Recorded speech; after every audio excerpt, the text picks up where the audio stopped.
Hello friends, welcome to our YouTube channel. तो friends, आज हम यहाँ पे बीपीएससी एंड सीडीपीओ का जो क्वेश्चन आया था एग्ज़ाम में उसकी एनालिसिस करेंगे और जानेंगे कि ये जो एग्ज़ाम हुए हैं तो इसका एनालिसिस करने के बाद हमको जो नेक्स्ट अपकमिंग एग्ज़ाम जो आ रही है बीपीएससी की, जो दूसरी एग्ज़ाम आ रही है जो 67 के जो पोस्टपोन होने के बाद दूसरी एग्ज़ाम जो होगी, उसमें हम लोग को स्ट्रेटेजी कैसा रखना है। मतलब आयोग अपना क्वेश्चन का पैटर्न किस तरह से मूवमेंट कर रही है, किस तरह से बदलाव ला रही है। आज से काफ़ी समय बाद अगर हम घूम के देखेंगे तो पैटर्न बिल्कुल चेंज हो चुका होगा। तो ये साल दर साल कुछ ना कुछ परिस्थितियां बदलती है। तो आइए हम जानेंगे कि दोनों एग्ज़ाम का एनालिसिस करने के बाद हम लोग कुछ निष्कर्ष पे पहुंचते हैं, वो क्या है।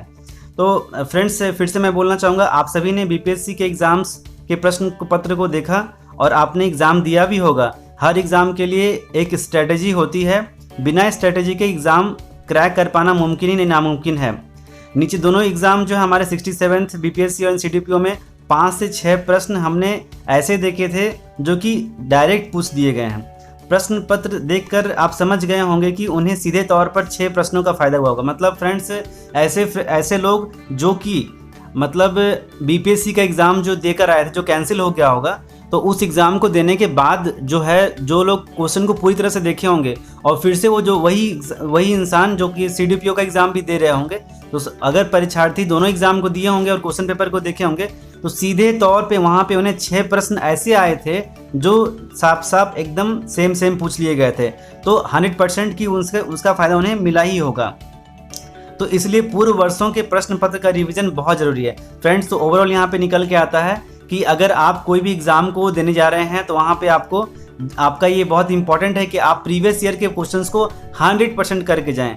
तो फ्रेंड्स, अभी हम लोग कुछ टॉपिक्स पे डिस्कशन करेंगे, लाइक जैसे कि बीपीएससी और सीडीपीओ का एग्ज़ाम को देख करके हम लोग एक एनालिसिस निकाले हैं। काफ़ी लंबी प्रक्रिया के बाद ये सब डिटेल्स हमने निकाल के रखा है। तो हम यहाँ पे भी जानेंगे कि किन किन क्षेत्रों में, like history, geography, science, maths, जितने भी टर्म्स हैं, जितने भी सेगमेंट्स हैं, जितने भी सब्जेक्ट्स हैं, तो किस तरह से दोनों में बदलाव आया है और किस तरह से क्या क्या परिस्थितियाँ बदली है। तो हम ये सब चीज़ जानने का प्रयास करेंगे। तो फ्रेंड्स, चलिए शुरू करते हैं। सबसे पहला पॉइंट जो निकल करके आया है कि बीपीएससी पीटी में इतिहास, भूगोल विषय जो विज्ञान के विषय हैं के प्रश्न पूर्णतः प्रीवियस ईयर के प्रश्नों पर आधारित थे, जो पूर्व बीपीएससी के प्रश्न से भी आसान थे। फ्रेंड्स, आप लोग देखे होंगे जो वैसे परीक्षार्थी जो दोनों एग्जाम दिए हैं, तो डेफिनेटली इसमें कोई डाउट नहीं है कि हिस्ट्री, भूगोल और ये सब जो आपका साइंस है, वहाँ के क्वेश्चंस जो है ऑलमोस्ट प्रीवियस ईयर्स में जैसे पैटर्न आ रहा था वैसा ही आया था। बट यहाँ पे मैं थोड़ा सा एक बात बोलना चाहूँगा कि सीडीपीओ में जो कहीं ना कहीं हिस्ट्री का जो क्वेश्चन दिया था वो रेस्पेक्टिवली थोड़ा टफ था। बट फ्रेंड्स, हम ये कह सकते हैं कि वो सिलेबस के आउट नहीं था। मतलब आप अगर प्रीवियस 20 ईयर 30 ईयर्स का क्वेश्चन अगर देखेंगे, अगर आपको वो क्वेश्चन नहीं मिला हो तो हमारे आप चैनल में आप प्ले लिस्ट में जा करके देख सकते हैं। हमने वहाँ पे 20 से 25-30 साल का जो मतलब हमारा प्रीवियस ईयर का क्वेश्चन है, वो उसका पैटर्न हमने दिया वहाँ पे। उसका जो हम लोग वीडियो मिलेगा आपको, वो उसको देख करके आप जान सकते हैं। अच्छा, दूसरा पॉइंट जो निकल के आया कि संविधान एवं अर्थशास्त्र के प्रश्न कठिन थे क्योंकि प्रश्न पुराने एवं सूक्ष्म डाटा पर आधारित थे। ये सभी अभ्यर्थियों के लिए कठिन था। फ्रेंड्स, आप लोग को भी ये बात से अवगत होंगे कि जो इकोनॉमिक्स और पॉलिटी, तो यहाँ पे बेसिकली क्या हुआ है कि जो भी क्वेश्चंस आए हैं, तो ऐसा नहीं है कि हमें जानकारी नहीं है, बट वो इतने सूक्ष्म डाटा का डिमांड कर रहे हैं, बहुत अंदर तक जा करके वो डिमांड कर रहे हैं कि शायद बेसिकली उतना जानना हम लोग ज़रूरी नहीं समझते जब हम लोग प्रिपरेशन करते हैं। तो चलिए आगे देखते हैं फ्रेंड्स। करंट अफेयर्स के प्रश्न 2 भागों में बटे हुए थे। आधे प्रश्न 1 वर्ष के अंदर के करंट अफेयर्स से थे, आधे प्रश्न 2 वर्ष के पुराने थे। इसके अतिरिक्त कुछ डाटा पे आधारित थे। तो फ्रेंड्स, अभी क्या है, करंट जो भी हम अभी प्रिपरेशन कर रहे हैं, तो हम लोग को अपने प्रिपरेशन में भी बदलाव लाना पड़ेगा। ये बदलाव बहुत ज़रूरी है और ये किस दिशा में ज़रूरी है मैं बताता हूँ कि डेली हम लोग जो करंट अफेयर्स करते हैं वो वैसे ही करेंगे, लेकिन अब कुछ स्पेसिफिक डाटा को हम लोग को ध्यान में रखना पड़ेगा। हर साल और हर समय जो डे बाय डे जो डाटा आ रहे हैं, उनका एनालिसिस एटलीस्ट 1 ईयर वाला केसेस में हम लोग को रखना पड़ेगा। चलिए आगे बढ़ते हैं फ्रेंड्स। तो यहाँ पे मैथ के प्रश्न जो है, मैथ के प्रश्नों में पिछले वर्षों के समान ही था। कुल मिलाकर प्रश्नों की जो प्रवृत्ति थी पूर्व परीक्षा की तुलना से आसान थी। फ्रेंड्स, मैथ्स का क्वेश्चन आप लोग देखे होंगे, 67th बीपीएससी का जो एग्ज़ाम कैंसिल हुआ वो उसका मैथ देख लीजिए, या फिर आप सीडीपीओ का मैथ देख लीजिए। तो जो लोग जिनका भी मैथ जिस लेवल का है, मैं वही नहीं बोलना चाहूँगा बहुत तेज़ हैं या बहुत कमज़ोर हैं, बट जिनका मैथ जिस भी लेवल का आपको पता है, अच्छे तरीके से पता है, तो आप ये समझ सकते हैं कि प्रीवियस ईयर जब पहले जिस तरह से ज़्यादा मैथ नहीं बना पा रहे थे, बट इस बार आप मैथ अटेम्प्ट भी किए होंगे और मैथ का लेवल एक थोड़ा ईजी भी था। आगे बढ़ते हैं। सीडीपीओ पीटी जो है, इतिहास के प्रश्न पूर्व प्रश्नों की तुलना में काफ़ी कठिन थे। फ्रेंड्स, मैं वहाँ पहले ही शुरू में आपको बताया कि बीपीएससी का हिस्ट्री काफ़ी अच्छा था और पहले से भी आसान था, लेकिन सीडीपीओ केस में उल्टा ही हो गया। तो काफ़ी कठिन था क्योंकि अधिकांशतः प्रश्न मानक किताबों के स्टेटमेंट के रूप में लिए गए थे।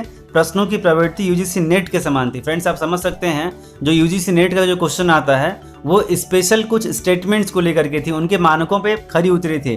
तो ये इस तरह का लेवल हम लोग यहाँ पे बीपीएससी में प्रिपरेशन नहीं करते हैं। In fact in case of CDPO ये भी हम लोग तैयार नहीं करते हैं, लेकिन क्वेश्चन जो है हम लोग एक्सपेक्ट नहीं कर रहे थे कि इतना ऊपर लेवल का आ जाएगा।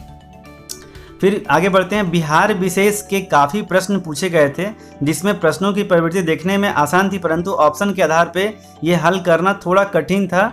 बिहार करंट से भी बहुत सारे प्रश्न पूछे गए थे। तो जो बेसिकली फ्रेंड्स यहाँ पे हम देख रहे हैं कि जो ऑप्शन के हिसाब से देखने में प्रश्न ईजी लग रहा है, लेकिन ऑप्शन के हिसाब से अगर हम जा रहे हैं तो बिल्कुल कन्फ्यूज़न, पूरा कन्फ्यूज़न है। ये लगाएं कि वो लगाएं, वो लगाएं कि ये लगाएं। तो ये बहुत क्लैरिटी दिखाता है कि आपको जब तक डेप्थ में जाकर के आप नहीं पढ़ेंगे तो it is really very difficult कि आप जाकर के ईजिली आप लगा सकते हैं। नाउ नेक्स्ट, अब भूगोल भी हम देखते हैं। भूगोल, अर्थशास्त्र, विज्ञान के प्रश्नों की प्रवृत्ति सामान्य थी, कुछ प्रश्न थोड़े कठिन थे। फ्रेंड्स, जहाँ पे अगर आप देखेंगे कि जो ज्योग्राफी और इकोनॉमिक्स की बात है तो कुछ क्वेश्चंस तो बहुत ईजी लगा, डेफिनेटली आपको भी लगा होगा, और कुछ क्वेश्चंस रिस्पेक्टिवली कठिन है। जैसे कहने का मतलब कि अगर मान ली 100% है तो वहाँ पे 50-60% लगता है कि 5-10 क्वेश्चन में से 5-6-7 क्वेश्चन 6 क्वेश्चन जो है आराम से बन जा रहे थे, लेकिन 3-4 क्वेश्चन बिल्कुल टफ लग रहा था। फ्रेंड्स, अब आगे बढ़ते हैं। संविधान से प्रश्न नहीं पूछे गए थे जो पूछे जाने चाहिए थे। फ्रेंड्स, पॉलिटी में हम लोग कितना टाइम देते हैं, हर टाइम हम कितना आर्टिकल्स, उसका जो भी है संविधान के भाग, अनुच्छेद हम लोग कितना ज़्यादा पढ़ते हैं। कार्यपालिका, न्यायपालिका, नीति निदेशक तत्व जितने भी हैं, तो ये सब इतना ज़्यादा पढ़ने के बाद और सिलेबस में भी होने के बाद अगर क्वेश्चन ना दिए जाए तो थोड़ा सा मतलब अनएक्सपेक्टेड ये चीज़ है, और आई थिंक सो देना चाहिए था। नाउ नेक्स्ट, मैथ के प्रश्न मिले जुले थे। जो मैथ का क्वेश्चन था थोड़ा सा आई थिंक सो 6-7 क्वेश्चन तो बहुत अच्छा था और 2-3 क्वेश्चन थोड़ा सा टफ था। दोनों प्रश्न पत्रों की तुलना करें तो बीपीएससी के प्रश्न पिछले वर्षों से आसान था, जबकि सीडीपीओ का प्रश्न पिछले वर्ष से कठिन था। ये आप समझ सकते हैं फ्रेंड्स, जो लोग वैसे परीक्षार्थी जो दोनों एग्जाम दिए हैं, they can compare their self कि जो पिछले वर्ष की जो हुआ था, एग्जाम हुआ था, बीपीएससी रेस्पेक्टिवली थोड़ा सा ईजियर था। अभी अगर आप लोग स्कोरिंग भी कर रहे होंगे तो आई थिंक सो जो लोग पिछले बार 70, 75, 80 के आसपास स्कोर कर रहे होंगे उनका 95, 100 इस तरह का स्कोरिंग रहा होगा। बट सीडीपीओ केस में ऐसा नहीं था, बिल्कुल अलग था। सीडीपीओ केस में क्या था कि जो हम लोग प्रीवियस ईयर्स का हम लोग भी जो है यहाँ पे सीडीपीओ का क्वेश्चंस दिए थे, तो सीडीपीओ का क्वेश्चन जो है पिछले ईयर से के तुलना में काफ़ी टफ था। तो बीपीएससी पीटी जो कि आगे संभावित है। फ्रेंड्स, अभी ये बहुत इंपॉर्टेंट टॉपिक है जिसपे कि मैं ये कोर पार्ट ऑफ द पूरा वीडियो का है कि अभी जो बीपीएससी में आने वाले जो एग्ज़ाम्स हैं जो अभी पोस्टपोन्ड हुए हैं किसी क्वेश्चन लीक होने की वजह से, ये एग्ज़ाम फिर होने वाले हैं। तो ये एग्ज़ाम होने के लिए हमें क्या प्रिपरेशन करना है वो आपको एक ओवरव्यू आइडिया मिल गया होगा। मैं बोलूँगा फ्रेंड्स, इस वीडियो को आप 1 से 2 बार सुने, पूरा एनालिसिस समझें और समझने के बाद एक नई स्ट्रेटेजी को तैयार करें। फ्रेंड्स, सबसे ज़्यादा मोटिवेशन जो है मैं इस चीज़ों को बोलकर देना चाहूँगा कि बिना स्ट्रेटेजी के हम कोई भी चीज़ को, लक्ष्य को भेज नहीं सकते हैं। तो पहले हमें एक स्ट्रेटेजी बनाना पड़ेगा। तो अभी किस किस सेगमेंट में किस किस तरह का क्वेश्चन पूछा गया, कितना पूछा गया, कठिन, हार्ड, सॉफ्ट, तो ये सब क्या है ना, आगे आने वाले पैटर्न्स में ये सब क्लैरिटी लाता है कि इस तरह के एग्ज़ाम होने वाले हैं। तो और अभी क्या है कि आने वाले समय में बीपीएससी अपना पैटर्न यूपीएससी के तर्ज पे करने की बात कर रही है। आयोग से भी ये बात हुई है, तो आयोग ने इस बात को एक्सेप्ट किया है कि हम लोग ट्राई कर रहे हैं कि यूपीएससी के पैटर्न पे हम लोग इस चीज़ को लेकर के आएँ। तो friends, this is all about our discussion. अगर आपको हमारा ये मेहनत काफ़ी अच्छा लगा होगा तो आप कृपया हमारे वीडियो को लाइक, शेयर एंड सब्सक्राइब करें, अपने स्टडी ग्रुप में इसे शेयर करें। Thank you so much. हम आगे भी आपके लिए अच्छी से अच्छी वीडियोस लाते रहेंगे, एनालिसिस लाते रहेंगे। और बहुत बहुत धन्यवाद and best of luck for your upcoming BPSC exam. Thank you so much.